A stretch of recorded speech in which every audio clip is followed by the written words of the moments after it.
at kwento ay magagaling sa aklat ng Genesis chapter 4 verse 1 to 16. At mula dito, pagtutuuan natin ng pansin na tayo ay may pananagutan para sa kapakanan ng miyembro ng ating pamilya. At para naman sa talata na ating kakabasaduhin, ito ay magmumula sa 1 Timothy chapter 5 verse 8. Panghuli, para sa mga layunin ng ating aralin, gagawin natin ang mga sumusunod.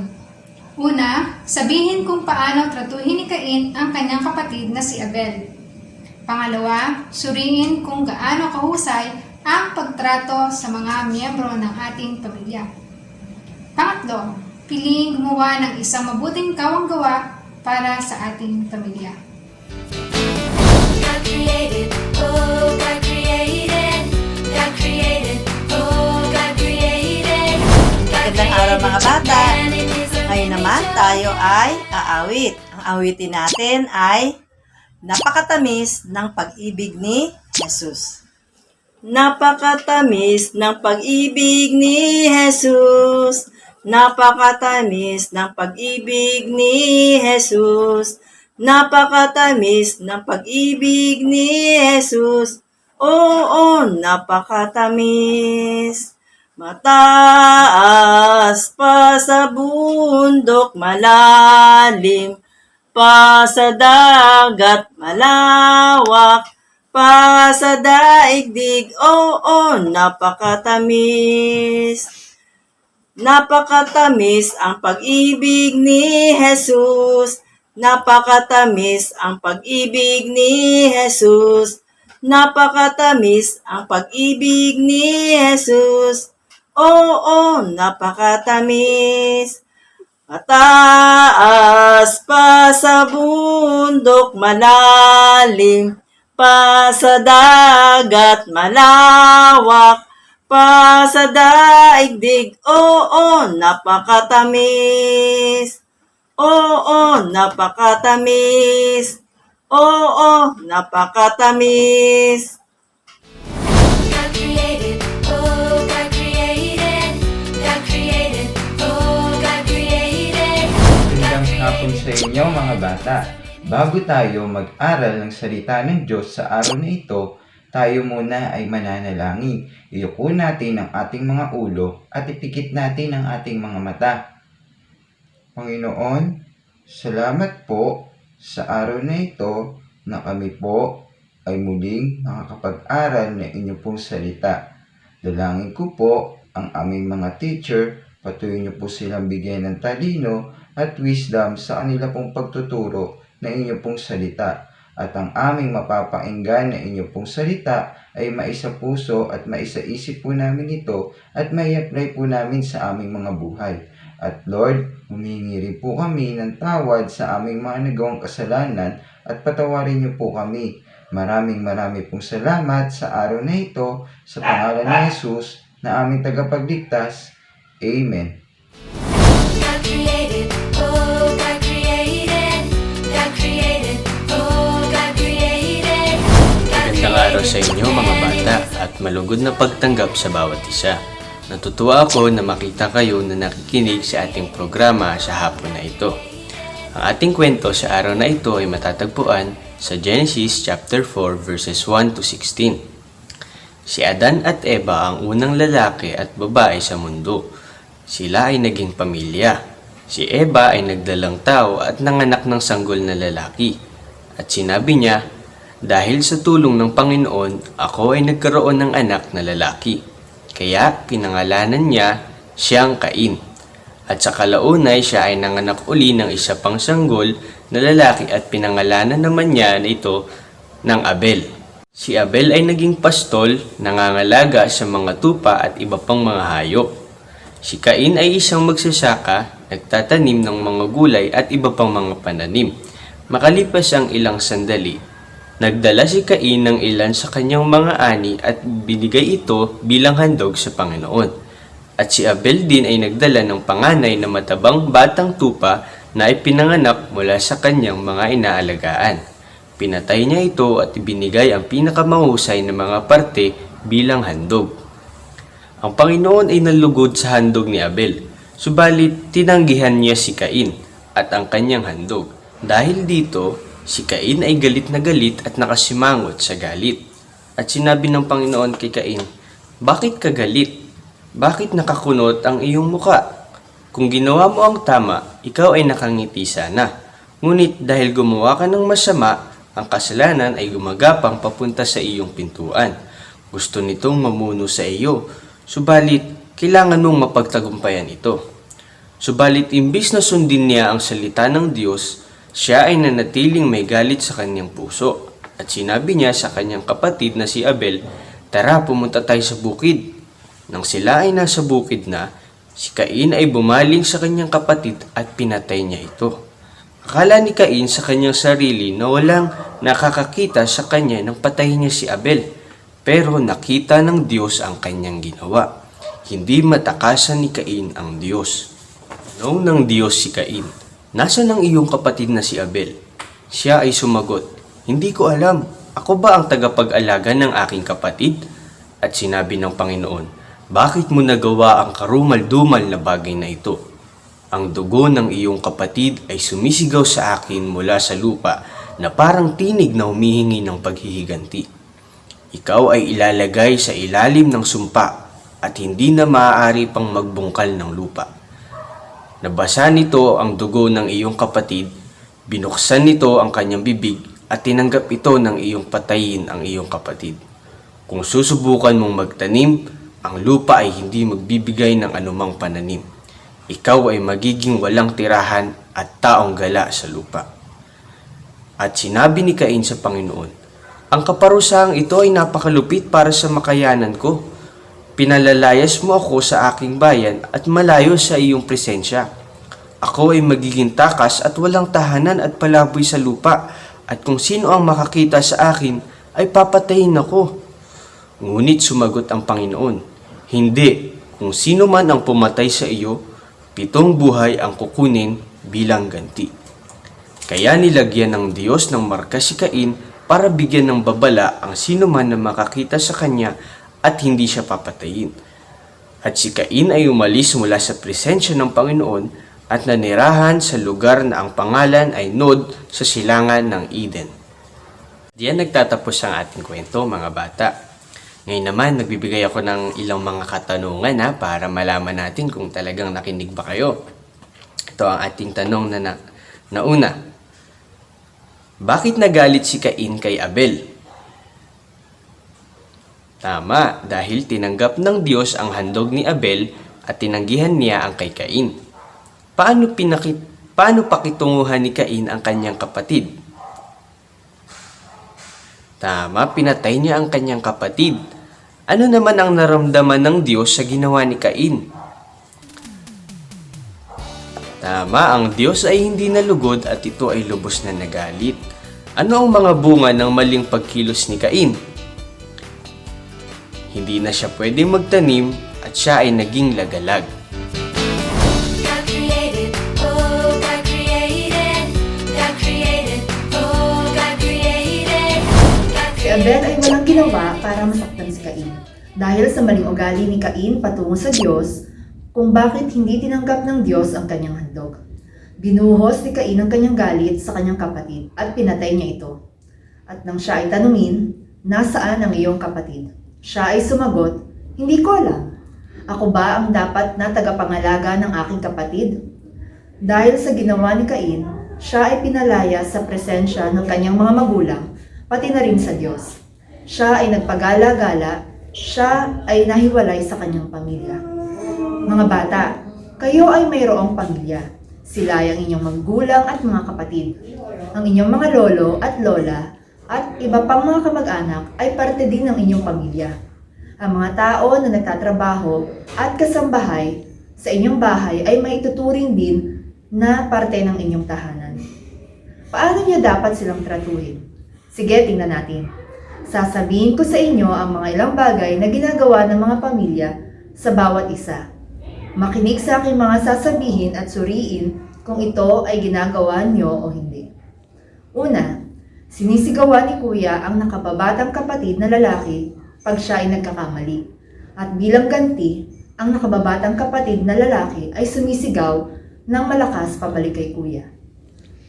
Pangalawa, nakita ni Kuya na ang kababatang kapatid na babae ay may dalang mabigat na bag sa eskwelahan. Kinuha ni Kuya ang bag at dinala niya ito para sa nakababatang kapatid na babae. Pangatlo, si Lola ay matanda at mahina na. Ang kanyang mga apo ay nagsasalit-salitan sa pag-aalaga sa kanya. Ang bawat apo ay natutunan na pakainin si Lola at tulungan siya kung kailangan niya na pumunta ng banyo. Pang-apat, nakita ni ate ang bagong damit ng nakababatang kapatid na babae na bigay ng kanilang tatay sa kanyang kaarawan. Nagalit si ate at ginupit ang dulo ng damit ng kanyang kapatid. Panglima, ang kasambahay ay nagsilbi sa isang pamilya mula nang siya ay bata pa lamang. Siya ay naging yaya ng kanilang ina at inalagaan niya rin ang mga anak nito. Ngayon, siya ay matanda na at hindi na kayang gumawa ng maraming gawain. Subalit, siya ay nakatira pa rin sa nakasama ang pamilya. Sabi ng ina sa kanya na siya ay pwedeng magpahinga kahit anong oras niya naisin pag nakaramdam siya ng pagod at ang mga anak naman ay tumutulong sa kanya sa gawaing bahay. Pang-anim, si Lolo ay magagalitin dahil sa pagkabalisa. Si Kuya ay gumugugol ng oras para kausapin siya at tugunan ang kanyang pangangailangan. Ang nakababatang kapatid na babae naman ay siyang binibigyan ng yakap si Lolo at sinasabihan siya ng mga nakatutuwang kwento para siya ay ngumiti. Pang-pito, si Nanay ay umuwi ng bahay na pagod dahil sa buong araw na trabaho sa opisina. Ang kanyang mga anak ay nagpatuloy sa panonood ng telebisyon at iniwan siyang gawin ang lahat ng kanyang gawaing bahay. Mga bata, meron ba sa nabanggit ko ang inyong ginagawa? Sino sa inyo dito ang gumagawa ng mga mabubuting bagay mula sa aking nabanggit? At sino naman ang hindi? Mga bata, kung tinatrato ninyo ang inyong pamilya ng tama, ipagpatuloy lang ang mabuting gawain. Ngunit kung napagtanto mong hindi maganda ang pakikitungo mo ng sinumang miyembro ng iyong pamilya, ano ang dapat mong gawin? Tama, kailangan mong aminin ito sa Diyos at humingi ng kapatawaran sa Kanya. Humingi ka rin ng kapatawaran sa miyembro ng iyong pamilya. At kailangan mong baguhin ang iyong mga kilos. Maaari nating maramdaman na kahit gaano kasama ang pakikitungo natin sa miyembro ng ating pamilya, dapat hindi tayo maging katulad ni Cain. Pero, pag minsan, hindi maiiwasang masaktan natin ang ating pamilya sa pamamagitan ng maling bagay at gawa. Ano ang dapat nating gawin upang mapaunlad ang ating pagmamahal sa ating pamilya? May ilang tayong mungkahi kung paano ito magagawa. Una, sa pagising sa umaga, simula ng araw na sa pamamagitan ng pagpapasalamat sa Diyos na ikaw ay kabilang sa iyong pamilya. Pangalawa, ipanalangin na ang iyong magulang ay magpatuloy na ipakita ang pagmamahal at respeto sa bawat isa maging sa buong pamilya. Pangatlo, kung nagkamali sa isa sa miyembro ng iyong pamilya, humingi ng kapatawaran sa Diyos at ipanalangin na ikaw ay bigyan ng lakas ng loob na pumunta sa taong ito para humingi ng kapatawaran. Pang-apat, isaalang-alang ang bawat miyembro bilang mahalagang parte ng iyong buhay. Kasama ang iyong lolo at lola at kasambahay na naninirahan sa iyong pamilya. Maglaan ng oras upang pasalamatan sila sa kanilang tulong. At panghuli, tumulong sa mga gawaing bahay. Pwede mong hilingin sa iyong pamilya na bigyan ka ng araw-araw na gawain sa bahay. God created, oh God created, God created, oh God created. Mga bata, karamihan sa atin ay mayroong sariling pamilya. Ikaw ay may tatay, nanay, kuya o ate sa bahay. Mayroon ka rin bang lolo at lola na kasama sa inyong tahanan? Mga tiyuhin at tiyahin, mga yaya at kasambahay? Mahal niyo ba sila at nire-respeto? Ipapakita niyo ba sa kanila ang pagmamahal at respeto sa paraan na pagtrato niyo sa kanila? Bilang inyong aplikasyon, mag-isip ng kawang gawa na pwede mong gawin sa iyong pamilya sa linggong ito. God created, oh God created, God created, oh God created. Mga bata, bata, ang ating Bible verse sa araw na ito ay galing sa 1 Timothy chapter 5 verse 8. At sinabi mula dito, "But if any provide not for his own, and especially for those of his own house, he hath denied the faith and is worse than an infidel." Mga bata, pinag-utos sa atin ng salita ng Diyos na alagaan ang ating mga pamilya at kamag-anak. Sinasabi ng Biblia, kung talikuran at hindi pakitunguhan sila ng mabuti, tayo ay masahol pa sa mga taong hindi nakakakilala sa Panginoon. Ngunit, kung mahalin natin sila at pakitaan ng kabutihan at malasakit, ipinapakita din natin na tayo ay kabilang kay Jesus. Mga bata, sabay-sabay nating basahin ang ating life verse. Handa? Basa! 1 Timothy chapter 5 verse 8. "But if any provide not for his own, and especially for those of his own house, he hath denied the faith and is worse than an infidel." Ngayon naman, ang magbabasa lamang ay ang mga batang lalaki. Handa? Basa! 1 Timothy chapter 5 verse 8. But if any provide not for his own, and especially for those of his own house, he hath denied the faith and is worse than an infidel. At ngayon, mga batang babae lamang ang magbabasa. Handa? Basa! 1 Timothy chapter 5 verse 8. "But if any provide not for his own, and especially for those of his own house, he hath denied the faith and is worse than an infidel." At panghuli, lahat ay sabay-sabay basahin ng malakas. Handa? Basa! 1 Timothy chapter 5 verse 8. "But if any provide not for his own, and especially for those of his own house, he hath denied the faith and is worse than an infidel." Magaling, mga bata! God created, oh God created, God created, oh God created, God created. Magandang hapon mga bata.